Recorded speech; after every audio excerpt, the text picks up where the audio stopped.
La ilahe illallah.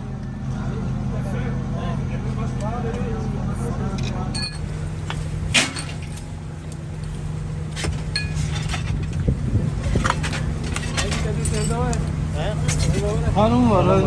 Ben onu görmemiştim. Hanım var. Ya ben size diyordum da orada 3 tane var ya. Abi Adam işte hasta, adam alamıyor.